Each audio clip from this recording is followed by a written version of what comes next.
It is my pleasure to welcome someone I have been following for, I don't know, maybe a year or two. And he has just blown up in terms of his fame and recognition because his content is so valuable. It's about a topic that all of us struggle with at one time or another, and that is the topic of relationships. And it's none other than Orion Taraban. He is the author of the new book, The Value of Others: Understanding the Economic Model of Relationships to Get and Keep More of What You Want in the Sexual Marketplace. And of course, I am an economist. And so I was particularly drawn to his work. I always say economics is the art and science of making the best use of scarce resources. So I think that kind of plays into what Orion talks about. So, Orion, welcome. How are you? I'm doing really well. Thanks for having me, Jason. This is a pleasure, and thank you for taking a chance on my book. That was lovely to know that you invested the time and energy into trying to figure And out what I'm it's not a about. short book either. No, it's kind of substantial. It's over a pound. I tried to give people their money's worth, as it were. Yeah, no, it's a fantastic book. And I started following you on YouTube when you just had a very small number of subscribers, and I know that has all changed now. So congratulations on your success. Thank you. But what you're sharing is really valuable to people. I mean, you're taking really a soft science, relationships, and really adding a lot of, I think, your academic background to it I mean, you are a psychologist, right? hmm Yep. So I think that's really valuable, but it's also very pragmatic and understandable. Tell us about kind of the premise of the book. I mean, of course, I've completed it and I really enjoyed it, but kind of give us the Orion Taraban big picture, if you would. Okay, sure. Yeah, it's my attempt at providing, let's say, a universal theory of relationships to help explain why people get into relationships of all kinds with the people they choose to get into relationships with. And I think a lot of the principles I discuss in the book are equally applicable to professional relationships and friendships, but I primarily focus on sexual relationships between men and women because that's kind of a juicy topic, right? And it's one in which I think that some of these principles have not been given their fair shake, as it were. Mhm. I think that I wrote this book because there's a lot of soft headed advice about how to go about procuring and maintaining relationships with the opposite sex. And I think a lot of that advice doesn't work and leads people to feel even more frustrated, dispirited, and hopeless about the dating market, which, if you haven't dated in the last 5 to 10 years, has changed significantly. Like Oh, yeah. it's that's I think one of the criticisms that come from some of the old school folks who are offering suggestions on relationships. It's almost like if you went to your grandpa about how to get a job and he was like, Mhm. well, first thing you got to get is a good card stock for your resume. And then you go down there and you have a firm handshake and you look them right in the eye. And Right. it's like, grandpa, that's just not how it works anymore, man. Yeah. So a lot of that advice, it might have been applicable 10, 20, 30 years ago, but the game has changed radically with the advent of social media and dating apps Yep. and the hookup culture and all kinds of things with respect to the social advancements of women.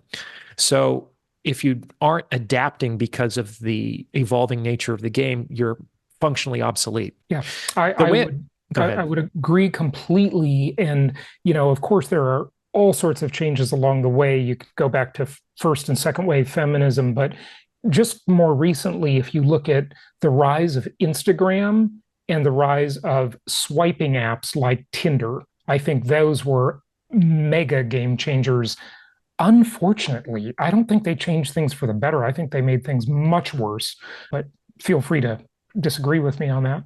I think it's a mixed bag. I think it's never been easier to get a relationship than it is today. And it's also never been harder. It's like never been easier to be a man and it's never been harder. It's never been easier to be a woman. It's never been harder. It's this weird paradox. I think, in the past, maybe we are in this like normal kurtosis, but now again, I think it's getting flatter in the middle and more peaked at the extremes. So we have kind of a bimodal experience with respect to masculinity, femininity, and intersexual relationships. I think there are a lot of opportunities that we have today that didn't exist even 5 or 10 years ago. And if we know how to be flexible and to utilize them appropriately, we can thrive. But it's sort of like those brick and mortar businesses that refused to get a website when Mhm. the internet exploded. It's like because they were operating under outdated models of the way business operated, and maybe they were stubborn and proud and inflexible, they made room for the nimble emergent industries that came to take their place. Yeah, no question about it. Explain the bimodal concept that you were just mentioning with the peaks at the end. I almost think is that kind of the opposite of the bell curve? Yeah, it would be. So I haven't made an episode about this, but I've been thinking about it. Like, for example, I think in today's day and age, it's never been easier and harder to be, let's say, a feminine woman. I mean, think about what it would take to be a feminine woman in the Wild West in the 19th century America. It's like there's no indoor plumbing. Your cosmetics have to come by Calistoga wagon. It takes 3 months to get to you. And you have to do laundry by hand with the scrub board. And yet you see pictures of the women there and they have their lacy petticoats and their bustles and the parasols. They put an effort into their feminine appearance that you only see at cosplay conventions in 2024. You know what I'm Right. saying? Nowadays, we can have those cosmetics delivered via Amazon Prime within 24 hours. You have indoor plumbing. You have women who don't need to play up their passivity or their docility or their femininity in order to secure resources from a man because they can get them themselves and invest them in their appearance. And yet we see fewer and fewer women presenting themselves in that traditional feminine way now that it's become easier and easier to do so. So it's paradoxical because I think it's never been easier in the history of the world for a woman to be feminine. And yet we see less and less of that in today's day and age. And it may even be frowned upon among certain circles of women and certain areas of society. So it can be hard to manifest certain aspects of traditional femininity as well. So it's never been easier and it's also never been harder, for instance. I was not sure if you're familiar with the professor. I believe his name is Gad Sad, and he's written a book called The Parasitic Mind: How Infectious Ideas Are Killing Common Sense. It's just about sort of the woke culture and so forth. But one of the points he makes that's interesting is, and I want to ask you about this, why is it that women and men, but I guess particularly women, since men are the more visual creatures, it seems there's a concerted effort at making oneself look ugly on purpose. I mean, face piercings and tattoos and obesity. I mean, like it almost seems intentional. We know the food supply is poisonous in America. I mean, that's another discussion. But, and his thesis on that was that women in particular are intentionally taking themselves out of the mating pool. It's I don't kind of know an about odd, that, yeah. but I can speak a little bit from my own personal experience. When I was in my 20s, when I was an actor in New York City, I was kind of a hipster. And I was definitely more left leaning at that time. Mhm. And Yep, it was cool to like buck some of the traditional standards sure, of beauty and attractiveness. I didn't get all pierced and tatted up because I right. kind of missed that wave. But if I was born maybe 5 or 10 years later, I might be that way now and Mhm. have those remnants today. So I think that it's sort of like a badge for those in the know to say, hey, I am kind of too school for cool, or I'm in the know with respect to the cutting edge and I'm positioning myself against the standard monolithic culture. So it's a kind of it's like hipsters are an evolution of hippies. It's a form of counterculture. Yeah. And I think it's a way of identifying yourself to those who can pick up the signifier. Mhm. Yeah, I get it. I mean, look, in the 60s, people grew their hair long. They rebelled against the 50s culture, which was sort of conformist and that kind of Exactly. thing. It just seems rather extreme now. And at least then, I think you could argue that Robert Plant and Jimmy Page, Led Zeppelin, on stage, they looked attractive to some people, right? But now it just seems like there's an intention to look literally ugly. I mean, I don't know. Well, it's certainly ugly to Just some getting people. old. Some people love it. I mean, Mick Jagger was kind of the androgynous rock star from the 60s and 70s who kind of skirted the line between performative masculinity and femininity. And I'm sure he did very well with respect to his sexual relationships. Nowadays, the lead singers that do very well also kind of blur the line between masculine and feminine. They paint their nails or they wear Yeah, dresses in public. right. And Harry that might Styles and so forth. Yeah. exactly like Harry Styles. He would be the Mick Jagger for the 2020s. Hmm. So, and as far as I can tell, he's doing very well with his Yeah. female fans. You know what I'm saying? So that might seem really peculiar to some folks, but just like the long hair and the tight pants and the wagging hips might have seemed peculiar to those in the 40s and 50s. when Well, Mick Jagger and took the stage. I mean, I wasn't really talking about the gender polarity concept when I said that. I was just frankly ugliness, but whatever. Maybe I'm getting old and not very hip It's just anymore. so strange. It's like I've studied a little bit of beauty, and it seems to be so relative to time and place. Like there was Mhm. a period, if you watch some old samurai movies, like Kurosawa films, Yeah. he takes pains for them to be historically accurate, and you might see every once in a while one of the female characters smile, and it's like Mhm. she has no teeth Mm. because it was the fashion at the time for women to blacken their teeth, Oh, weird. which looks totally crazy to me. Right. Yeah. But apparently that was like a sign of sexy femininity in 15th century feudal Japan. You know, Okay. you can go to African tribes or folks in Papua New Guinea and they'll have elongated necks Yeah. or, I mean, it's just, Yeah. how did that happen? It's very strange, but I think that they're emergent phenomena. I don't think there was a cadre of men who said, you know what, we're going to decide long necks are really hot, or a Right. bunch of women got together. It's like, let's do this. And the guys will come along. It's an emergent phenomenon in an ongoing dialogue between men and women. There's some people who can influence that, like the folks in Milan and Paris, movie stars, rock stars, celebrities, but I don't think anyone really controls it. And it's an ongoing emergent game. It's kind of fun if you don't take it too seriously. Yeah, I mean, I agree with you. I'm not that uptight, but but just to your point on the music, I always say that the peak of civilization was 1990, because in the 80s it was cool to be a winner and to be ambitious and to be achieving something and to be a pillar of the community. And it seems like by about 1993, musical genres really caught hold. That was hip hop, rap, and Seattle grunge music, typified by the depressive kind of Kurt Cobain concept, right? And that's when it became cool for women to like wear sweats and be fat and not wear makeup and wear flip flops. And so that changed. But to the much earlier point, decades earlier, because you mentioned Mick Jagger, Elvis Presley was probably the perfect example of someone who just pushed the limit of kind of androgyny and mixing the feminine with the masculine, because he was like shaking his hips and doing all kinds of crazy gestures on stage, and back in that day that was considered totally weird. Oh I yeah, mean, people loved him and hated him, which I think right. is true of Mick Jagger and Harry Yep. Styles and anybody who achieves that degree of popular celebrity. Yep. But I, that's I what think you art have does. to be It pushes the polarizing. limits, right? Yeah, it's just testing the limits. And Elvis might seem super tame Yeah, in 2024, it and I does. think there might be something to that in the sense that we become socially accustomed to certain kinds of stimulation. And one solution is either to intensify, go even further than that, or we have to explore strange and auteur new dimensions of expression. Those are Mhm. the only two ways. Paradoxically, it can also swing in the opposite direction. So I think that, we're still around peak wokeness, and those folks who are having children now, their children might grow up to rebel, to be very conservative and Yep. Christian, and you can rebel against the counter rebellion. The pendulum swings. I Sure. totally see your point exactly. Well, hey, let's talk about your great new book. By the way, you've got tons of reviews on Amazon. The book is definitely a hit. It's very good. I highly recommend it. Let's talk about kind of the overall premise of the value of others. And you give this great metaphor in the book about the passengers and the captains. And I'm sure that some, especially feminist women, gave you a hard time about some of that. But I think it's very true and applicable. Why don't you tell us about that if you would? Got no pushback from women or feminists about that because I go out of my way to say that captains and passengers are gender neutral. And Mm-hmm. in fact, part of the book is exploring some of the intersections between those roles and gender because there are pros and cons based on the various permutations.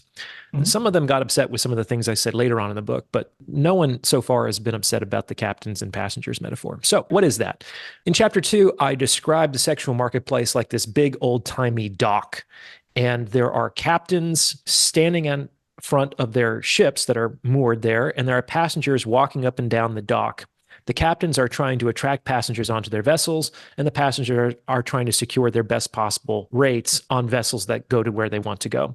So they kind of need each other, but there's a certain antagonism between those two roles, much like between, let's say, labor and management. They need each other, but they're kind of not friends. But that mutual need is the basis of their negotiation. And I say that men can be captains and passengers and women can be captains and passengers, but there are certain liabilities and benefits associated with those gender role interactions. Does that make sense? Yeah, it does. It does. And the captain is making the decision as to what passengers to take, and like go into that a little more. Ostensibly, Yeah. though sometimes it's like a sham decision because there's nobody else who's interested in coming on the ship. So Right. decision really only becomes real in the context of optionality.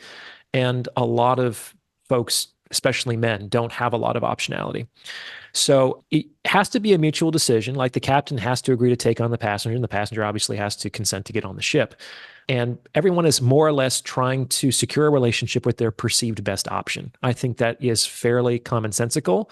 I don't think that we could argue that if someone actually could secure a better relationship with a better option, that they would forego that for a worser relationship for a lesser option. And to my mind, that suggests that the perception of value, the perceived best option, perception of value is at the heart of all decisions with respect to who we decide to get into relationships with. Value is a very abstract concept. I explained it in kind of a complicated way in the first chapter, but we can talk about it as anything that can be either bought or earned has a value in the marketplace. So this isn't just about resources in terms of money or income or lifestyle. We can also think about resources in terms of emotional support or excitement and alleviation from boredom or opportunity for career advancement or instrumental support. I'd like you to fix my bookcase or pick me up from the airport or childcare or et cetera, et cetera, et cetera. So there's lots of different things that people need from each other. And that's primarily why we go to each other to form relationships is the mutual dischargement of that need. And the more Mm-hmm. we need, the more we have to be willing to provide in return. And Mm-hmm. so that's kind of what the passengers and the captains are negotiating between each other down at the docks is like, okay, a lot of captains would like to charge a premium for their tickets on their ships. But on the other hand, passengers generally want to secure their most affordable option. And so there is a tension there where they kind of have to meet in the middle if they want to mutually discharge their needs, right? Yeah, absolutely. So you make the point in your book that usually it's best for the male to be the captain and the female to be the passenger. Correct me if I'm wrong, but why do you make that point? For a couple of reasons. With the advent of at least third wave feminism, women have been encouraged and empowered and supported to become captains in their own rights. And part of one of the promises of feminism was liberation for both men and women from their traditional gender roles. But we haven't really seen that. We've seen a lot of support for women to become captains, and clearly they're doing very well in society according to many different metrics. But it's not really the case that men can become passengers in the sexual marketplace because the idea of taking care of an adult dependent male is anathema to most women, especially successful women. They didn't go through the struggles of ascending to their captaincy with the idea that their reward at the end of the day was a guy who doesn't have a job or makes, $30,000 a year and doesn't have much going on. So women today can be captains or passengers, like they can prioritize their career and education and rise through the ranks and be very competent and self-supporting, or they can marry a man who is very successful, competent, and get her needs and lifestyle met that way. So that she kind of has two different pathways in the sexual marketplace. Men really only have one. Like in no culture, even today, do we hear men say, what do you want to be when you grow up? Well, I want to be a house husband. I want to meet a really successful woman and raise her children. That's not a viable pathway for men. So men still really only can be captains because the passenger role is functionally closed to them. So if you're not a captain as a man, you can't really secure passage. You just sort of languish on the dock and no woman wants you. And you're kind of Yeah. useless to other men as well. Right. So functionally speaking, men only can become captains. And that's an Yeah. uncertain venture because most men actually won't become Mm-hmm. captains. But the alternative of not even trying isn't particularly attractive. Well, the other reason is, in general, women want relationships that will significantly improve their life. And if a man doesn't offer the opportunity to improve her life, she's probably just going to keep thriving on her own and waiting for a better option. So most of these women who become captains functionally want to get into relationships with a male captain. Mm-hmm. But that creates what I call in the book the two body problem, which is if a man and a woman both spend 10 years of delayed gratification and intense effort to ascend to their captaincy, like on what basis is the female captain going to leave her boat behind to join the man, or the man's going to leave his boat behind to join the woman? You have the two body problem, which is once you attain to the captaincy and you put in that much time, energy, money, and effort, you're not going to give that up to become a passenger on somebody else's boat. And so you enter into this sort of like Mexican standoff between men and women, where it's like, okay, no, you should be on my vessel. No, no, you should be on my vessel. And so they can't really do business with each other. Like two Right. captains are kind of as useless to each other as two passengers. Mm-hmm. And there's a lot of different solutions that folks try to come up with to navigate this two body problem of two captains, but all of them tend to be less effective and less efficient than a pairing between a captain and a passenger, irrespective of their genders. Yeah, there's so much. I want to make sure we cover two of my favorite videos of yours. Number one, acceptable loss. You really enlightened me when I listened to that video. I did not ever think of it that way, and that's one of the things that's great about your content. It makes you think in new ways. And then how many women are construction workers. I think those are two important things. But another thing you talk about, and I think it applies right here in the captain passenger metaphor, is the adored and the adorer. And that is always true that in every relationship, certainly every girlfriend I've had over the years, it's always like, I like her more, or she likes me more. You can sense it, and I'm sure she senses it too, right?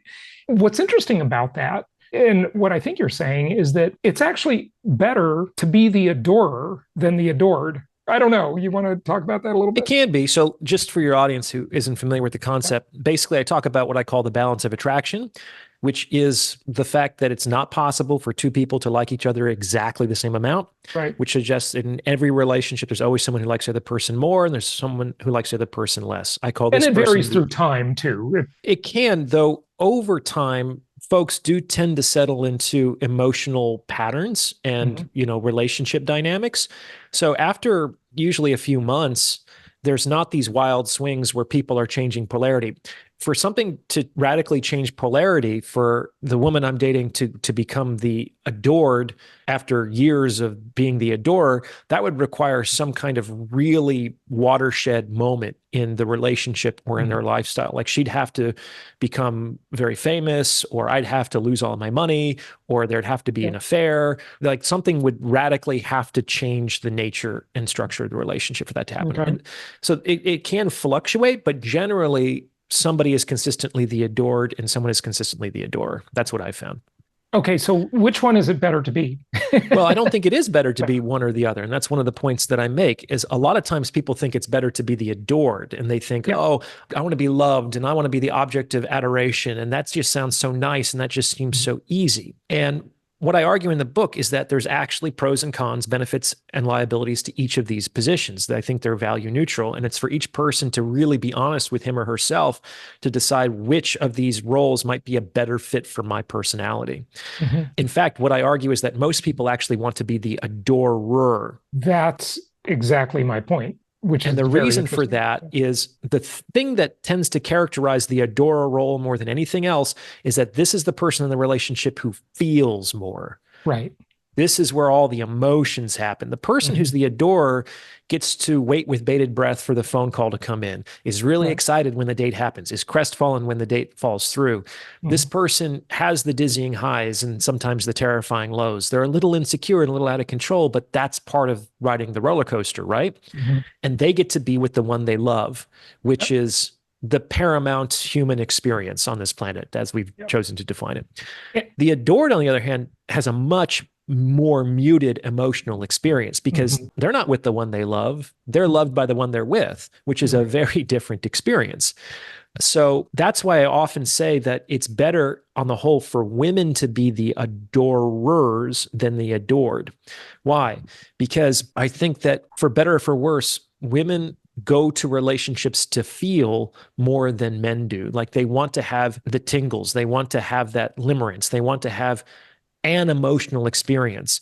And Mhm. if they lack that, they're going to feel like something is missing. There's no chemistry. They're likely to become bored and either leave the relationship or never select it to begin with. So I Mhm. think that men are often better at sort of like discharging duty or responsibility and are okay. In fact, sometimes they even prefer more muted emotional experiences. And that comes from being in the adored role. Hmm. But of I course, agree. there's That's some men who want to be the adorers. There's some women who want to be the adored. So we don't have to be, dogmatic about it. right, right.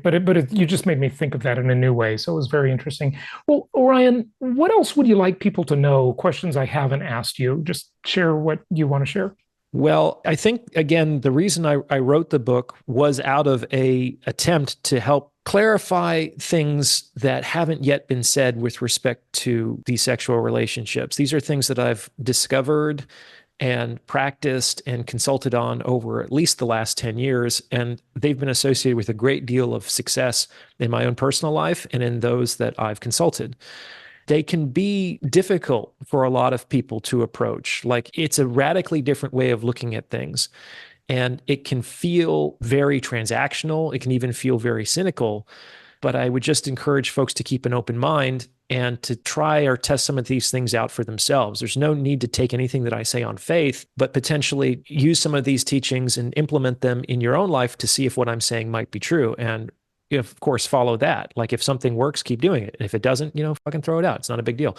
And so that's all I would ask for people is to kind of keep an open mind and to approach some of these principles like a scientist, is like not to have contempt prior to investigation, but to maybe implement them as a behavioral experiment in your own life to see if what I'm saying might have any validity.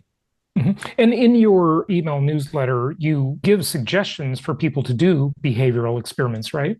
Oh, I do. Yeah, that's one of the fun little things I do every week. So I provide some sort of content on an idea that I had. And every week I offer a behavioral experiment suggestion, which is something that you could try out if you feel like it and see how you feel as a consequence of undergoing that behavioral change just for a time limited period. Yeah, I think most people would say that the dating and mating market nowadays is pretty difficult. Although sort of gave an answer. So sometimes it's better or worse, or like everything is throughout Can time. be. But what suggestions would you have for people? What action steps would you have for people if they're in a relationship or if they're not? Because if they're in a relationship, a lot of people get lazy. I'm certainly guilty of that myself. You kind of have to keep that dynamic stimulating, or someone's going to check out. It's just That's the way it absolutely true. works. So I talk about in the book how every relationship has three phases. There is attraction, negotiation, and maintenance. And I have a video coming out about this in the next few weeks because I failed to mention this in the book. And it's a very important point, and you're alluding to it, which is that it always happens in that order. You have to attract before you can negotiate. You have to negotiate before you can maintain. However, relationship phase, once it's initiated, never terminates. Like once you succeed in the attraction phase, your reward is that you get to start negotiating. But just because you got to start negotiating doesn't mean you get to stop attracting. In fact, by the time you actually get a relationship contracted, which is the maintenance phase, a lot of your maintenance is about maintaining attraction and those original terms, which is frame management, which is a part of the tacit renegotiation that happens over the course of a relationship. Most of the terms of a relationship are never negotiated explicitly between men and women. Most of these terms are negotiated tacitly and behaviorally as people kind of begin to change, and the partner either accepts that change or resists that change. And Mm-hmm. so the partners are functionally communicating like how expensive the new terms of arrangement are going to be for the other partner by their reactions to their new behavior. So you're absolutely right. You have to continue to maintain attraction. You never get to take your foot off the gas with respect to that part of the relationship. Just like every day I have to show up and do my job. And if I just phone it in for too long, like I'm going to stop getting clients. They're not going to come back. I'm going to get bad reviews. It's like we accept that as just common sense with our professional careers. We need to normalize continuing to make an effort to maintain attraction in our relationships indefinitely. And that can sound exhausting. A lot of people actually don't enjoy the dating process. They much rather would skip ahead, if possible, to the maintenance phase where everything is safe and secure and pleasant. But I think that comes with a host of other liabilities. Generally, that puts sex and desire on the chopping block. People start to become complacent. They let go of their own self-development. The stereotypical thing is the wife puts on 30 pounds, or the guy doesn't take the woman out for dates anymore. They stop investing in themselves in terms of personality or growth and development. And so I'm not Mhm. curious about you anymore. I'm not interested in you anymore. These are things you can never stop, for better or for worse. Yeah, no question about it. It's you got to show up every day. It's everything takes maintenance. So, do those three phases, Orion, typically take place over a certain amount of time? I mean, how do you sort of play those out in a 6 month relationship, 1 year relationship, or a 40-year marriage? Right? Yeah, what I say is that they always happen in those three phases, and some of them can happen in an evening, and some of them can Mm, happen over the rest of your life. Like, wow. let's say I go to a meat market bar. I can just like make eyes with some girl at the bar. That's attraction. Once we get kind of mutual exchange, I can go up to her and say, "Hey, you want to get out of here?" And if she says yes, that's negotiation. And then Mm, we can do whatever we're going to do. And I can say, "Hey, this was great. I'll call you." That's maintenance. So it's mm, like you can do all three phases in an hour if you want got it. to. Okay. And sometimes they're spread out over, 60 years. Right. Interesting. Very So I interesting. don't Very think that interesting. there are rules about how long the attraction phase is supposed to take. In fact, attraction is a choice, but it's not a conscious choice. So most of us don't have access to the decision maker with respect to that. Like for better or for worse, we can't, at least in terms of our experience, we can't really control who we're attracted to. Mhm. And that can certainly go down, but it's very difficult for that to go up significantly. Like sometimes you can meet a very attractive member of the opposite sex and be like, okay, wow, I'm pulled towards this person. I want to go talk to him or her. And then they open their mouth and they're like, oh, okay, never mind.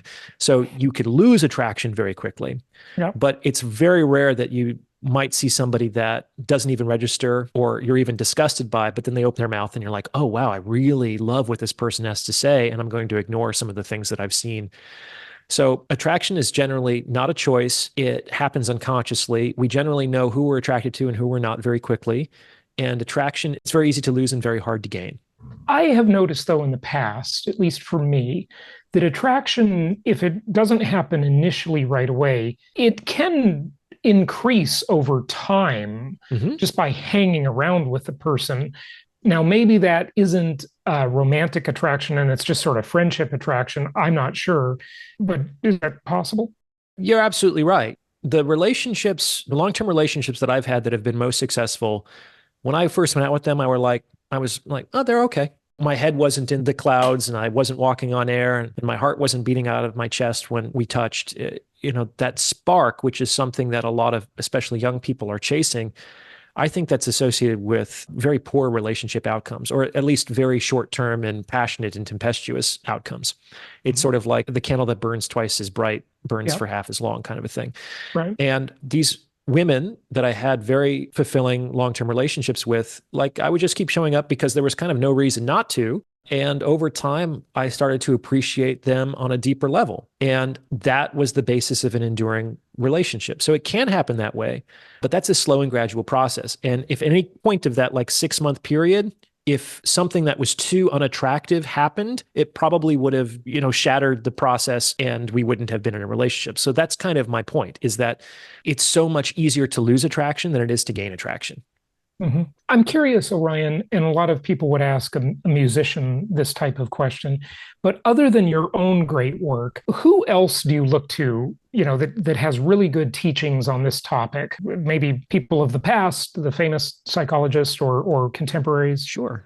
I do read a lot. Like, I don't get to read as much as I would like to these days because I'm very busy, but I've spent the last 30 years basically reading as much as I can about Mm, all kinds of different things. When I do read, I generally read dead people. It's very rare for me to read a living contemporary mhm. author. A lot of the basis for the economic model I actually got from von Mises and the Ah, Austrian School of Economics. are you libertarian? I'm adjacent. I don't know if I'm full on libertarian, but I do like a lot of their ideas. I've had many Mises Institute people on the show over the Oh, years. I mean, that dude was just so smart. I remember I Right. read Human Action for the first time, and it was like Yep. I would be shouting out loud every page because he had a banger, at least every paragraph. That guy got it. He was Yep. very direct and incisive and cutting with his insights. So that definitely opened my eyes.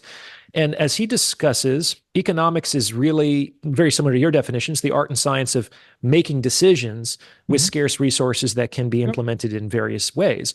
So it's a decision making science. And people make decisions with respect to who they get into relationships with. And so that was sort of my first glimmer that maybe some of these principles can be applied to human mating and dating, especially because I think von Mises makes a fairly strong argument that a lot of these axioms that govern how people make decisions are kind of universal, culturally independent, and may even be, I don't think he makes this argument, but may even be neurobiological in the same way that logic doesn't differ from culture to culture from time to time, which suggests that the perception or appreciation of logic might be built into the human brain and its expression in the mind. Yeah, I would say, except lately. Well, there's always people who use logic badly or who decide they don't want to use logic at all, right? Oh, but it's sort of like a potential. I'm just making the comment that it just seems like on social media and the political realm that people have lost the ability to use critical thinking. It's just I don't know if that's recent. The only recent change is we've never seen it on this magnitude with this intensity. Like social media is more powerful than the nuclear bomb. Oh yeah. And I don't think that we've really collectively appreciated that reality. Some people are figuring that out, and they're going to be the ones who are kind of pulling the strings right now. The rest of us might eventually catch up, but it's extremely dangerous. Oh, I couldn't agree more. And that's why I say that these companies should not be treated as private companies. They've got to get rid of their exemptions under, what is it, Section 230. They need to be regulated. And I'm an Austrian school guy. I don't like regulation, but this is just too big and too powerful.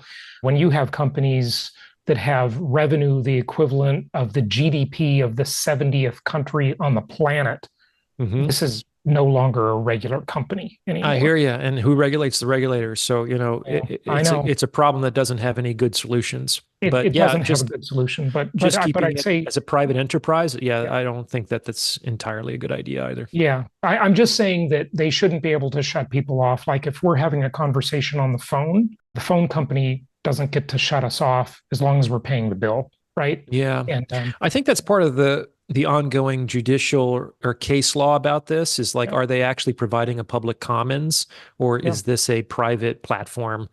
I think that's an ongoing question. And obviously they have very vested interest to keep it a private platform. Right. Absolutely. Absolutely. Because they say they're not publishers, but they really are publishers by choosing what goes on and off their platform. Maybe they don't publish, but by just being the arbiter of what gets seen and what doesn't, that is publishing. They clearly make decisions about people. That.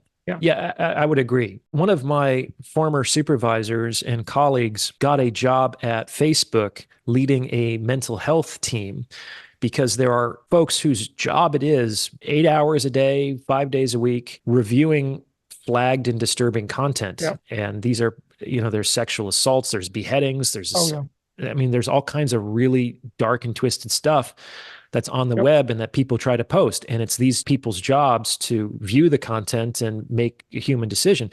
And so basically he was managing the vicarious trauma of every day being exposed to the most dark and awful sides of humanity.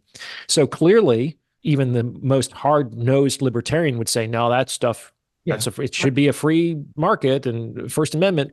We should allow people to do that kind of stuff. So clearly we all agree that decisions need to be made about what content should be disseminated, but that suggests that you're already making decisions about what's published and what's not, right? So you're already on that slippery slope. Yeah, look at, if it's who you want for president versus who I want, that should not be censored. Okay, that it's just certainly, that seems very problematic. I would think. That is what they do. They definitely do it. They probably do it more subtly than that. Of course, Orion, I'm keeping you too long. I know that, but before you go, of course, I want you to give out where people can find your information. And your YouTube channel has over 600,000 subscribers now. I mean, I think I started subscribing when you had about 20,000. So whoa, congratulations. Thanks, man. It's just blown up, and that's great. The book is available in all the usual places. But I just love to get your comment about two things. I think these two videos were just really interesting. The videos I mentioned earlier, that women are construction workers, because I think that really speaks to how women need to treat their life with urgency. And I see so many sad and depressed women in their 30s and older that have missed that because they followed the sort of, go get your MBA, go achieve, go do this. And none of this stuff is particularly satisfying to women that I've noticed. It is to men, but it isn't to women as much. And it can be. I know women who are very as far as I can tell, satisfied with their careers and their lifestyles. And, not every woman wants to be a housewife. Like I I get wouldn't it. want to be a house husband. So I understand that. And I'm all for choice. I'm for choice, but the difference is there's a difference between choice and agenda. That is a distinction, I believe. Well, like my friend Sean Smith likes to say, feminism has been lying to women. And the fundamental lie is that you can be everything and no one can be everything. And that form of just unilateral empowerment and uncritical support for women has obscured and mystified the trade-offs that all human beings must take on when they make decisions as they move through the world, right? Yep. And one of the things I argue in the book is that women on some level might be able to have a lot of it, but you can't have it all at once because you have to make decisions about where to allocate your resources. And if that's true, if a woman wants everything, it might be best for her to prioritize long-term relationships and mate selection from 18 to 25, because that's when she's going to be most attractive and have the highest sexual marketplace value with which she can secure better terms for a more attractive long-term partner. And if after 10 years of that at 35, she is for whatever reason missing out on the experience of being an employee, she can get a job. But the vice versa is very difficult. And a lot of women, especially if they were attractive in their 20s and they had lots of optionality, they're not prepared by how kind of quickly that can drop off in their mid 30s, especially because their competition ain't getting older. There's always a fresh cohort every year. And the most eligible, successful men do not find a 38-year-old who is going to put pressure on them to reproduce in the next 12 months a very attractive mating option, especially when the man might have access to more attractive younger women who are going to fit into his life and aren't going to put that kind of time constraint on his decisions.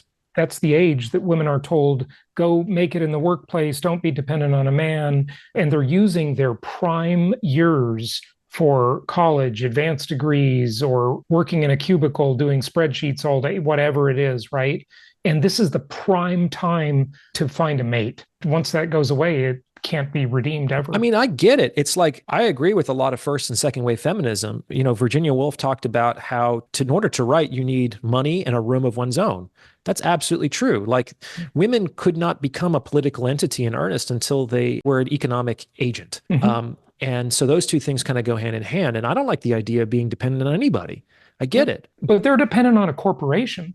Well, that's certainly true. A lot of them are. Yeah, there's not a lot of female entrepreneurs. They're dwarfed in number by the number of male entrepreneurs. Then they're dependent on their company, their business, the regulatory climate, their customers. I mean, everybody's dependent on somebody. Okay. You're absolutely correct. And the idea that I'm going to be dependent on this one human being, that might be a tough road to hoe for a lot of people. That's not necessarily a problem, but it's going to change the fabric and the process of the game of mating and dating.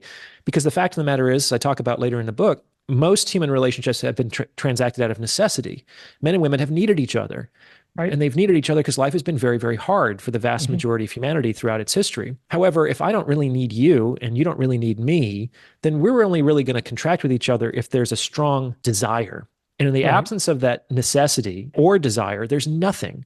And so that's why we see more men and women holding out for longer periods of time, because they don't need a partner, and more desirable options exist somewhere out there in the seemingly infinite pool of potential mates. And so that's not necessarily a problem, but it's certainly significantly reducing the number of relationships that are being transacted on an annual basis. I think if it's a continuum, we need to need each other a little more than we do now, for sure. I mean, in the past, maybe, marriage was just a business deal historically, right? Oh, usually, that's how it's mostly done. The pendulum needs to swing a little bit toward actually needing each other, because we do need each other, right? And a lot of times it takes decades to figure that out, that we've missed that opportunity. And I hear you. That it's a tough sell, though, because it's like, we're not going to get rid of washers and dryers so that women can go back to using the washboards to do the laundry. Like, I now need a woman to do the laundry. It's like, that's never going to happen, right? So a lot of these modern technologies and conveniences have, let's say, permanently, in the absence of some sort of nuclear catastrophe, have permanently eliminated that need that we've needed to discharge, and increase that if we become successful. It's like, If I'm making 7 figures a year, I actually don't need a housewife because I can afford a wet nurse and a tutor and all kinds of people can Yeah. do grocery shopping for me. It's like I can outsource the vast majority of need and necessity that I used to go to for my partner. But you still need a woman for companionship and for sexual fulfillment and, for You children, do. The question, though, is do you yeah, need the same woman for a sexual outlet? arguably no, but Arguably, no. Some people are going to still want that, but you're getting at something. So it's like if there's any necessity left, it's a very high level necessity. It's like I want somebody who is a like companionship or Mhm. somebody to resonate with on a spiritual level, like to who deeply understands me. And one, those are high asks, High expectations there. Yeah. very high Yeah. expectations. And the question is like, well, what's that worth? So it's like if you only provided companionship or you only provided like deep spiritual connection, does that necessarily mean that I have to marry you? Do we need to formalize that with a business Right. contract? Do I need to spend 60 years of my life with you? Yep. Do I have to buy you a car and put you in a house? Like, what's the value of that? Yeah. And the fact of the matter is that the less value provided, the less value can expect. And so I think that means that relationships are going to become a little bit more fragmented, probably more temporary, which I don't And think is more necessarily a transactional. bad thing. Yep. It's going to be good for some people, it's going to be bad for other people, but we all kind of have to adapt to the changing scenery. Yeah. We certainly do. And you're helping people do that. So I appreciate your work, Orion. Do you want to give out a website or have people go to your YouTube or what? Sure. So my YouTube channel is called Psych Hacks. That's the easiest way to find my content. Get links to buy the book, The Value of Others. Here it is. Book a paid one-on-one consultation, join my free weekly newsletter, etc. So those are some of the best resources out there. Excellent. Orion Taraban, thank you for joining us. Oh, it's been a pleasure, Jason. Great conversation. Thank you.